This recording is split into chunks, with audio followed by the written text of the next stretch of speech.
Prayer అప్పుడు మనం ఇక్కడికి వచ్చాం కదా. అవును, అయితే ఈయనే చిన్నాయనా? చిన్ననా అన్నా? అన్నయ్య ఒకవేళ పనికి వెళ్ళుంటాడేమో. ఆదివారం పనే ఉంటుందిరా. అది కూడా కరెక్ట్. ఆయన ఎక్కడెక్కడో ఉండుంటారు, వచ్చేంత వరకు వెయిట్ చేద్దాం.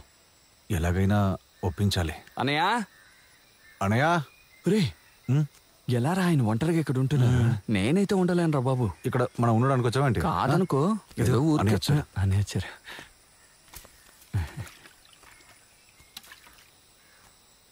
అన్నయ్య మిమ్మల్ని కలవడానికి వచ్చాం. నమస్తే అన్న.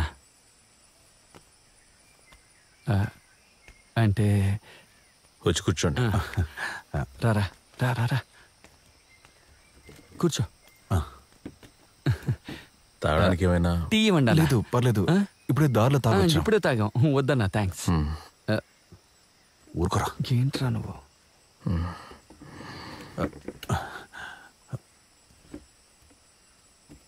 చెప్పరా, ఏం పని మీద వచ్చారు? అన్నయ్య, మేము ఇక్కడ ఒక తాళ్ళలాగే టీం ప్రారంభించాం. అన్నయ్య చాలా సీరియస్ గా చేస్తున్నాం అన్నయ్య. టైం పాస్ అలాంటిది లేదు. మేము పగలనక రాత్రనక ప్రాక్టీస్ కూడా చేస్తున్నాం. మాకు మీ గురించి, పాత ఆహా టీం గురించి బాగా తెలుసు. మీరు మా కోచ్గా ఉంటే చాలా బాగుంటుంది. ఎలాగైనా టీం సెట్ అవ్వాలి. తాడులాగుడు పోటీని వదిలేసి చాలా కాలం అయిపోయింది. దాని జోలికి వెళ్ళకూడదని గట్టి నిర్ణయం తీసుకున్నాను. అందుకే నేను రావడం లేదు. మీరు ఇక వెళ్ళొచ్చు. అన్నయ్య, నా పరిస్థితి ఎలా అయిపోయింది, నా గురించి ఊర్లో ఉన్న వాళ్ళ దగ్గర అడిగితే 2 విషయాలు చెప్తారు. ఒకటి ఆస్ట్రేలియా అమ్మాయి, ఇంకొకటేమో తాడులాగే పోటీలో డ్రాయర్ చినిగిపోయి పరువు పోయినోడిని. ఇంకోటి జీవించడానికి ధైర్యం ఇచ్చిందే ఈ తాడు పోటీ అన్నయ్య. వీలైతే మాకు కోచ్గా వస్తారా? ఎంతైనా కష్టపడతాం. ఓటమితో జీవించలేక అడుగుతున్నామన్నా. అన్నయ్య, వీడు చెప్పిందంతా నిజమే. వీడు నాకు బాగా తెలుసు. వీడు దెబ్బతిని కూర్చున్నాడు.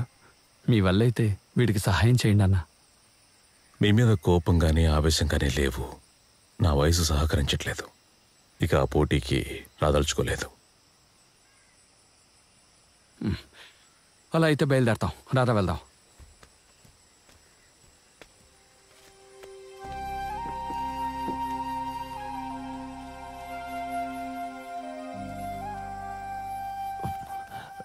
అన్నయ్య, మీ గురించి నాకు తెలుసు.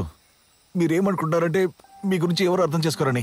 కానీ నేను అర్థం చేసుకోగలను. ఎందుకంటే మీరు పడిన కష్టమే ఇప్పుడు నేను పడుతున్నాను. కానీ నేను వదులుకోను. పోటీలో ఎలాగైనా పాల్గొని గెలుస్తాను. మీలాగా నేను ఇక్కడ ఒంటరిగా ఉండలేను. ఇక వెళ్తాను. రారా.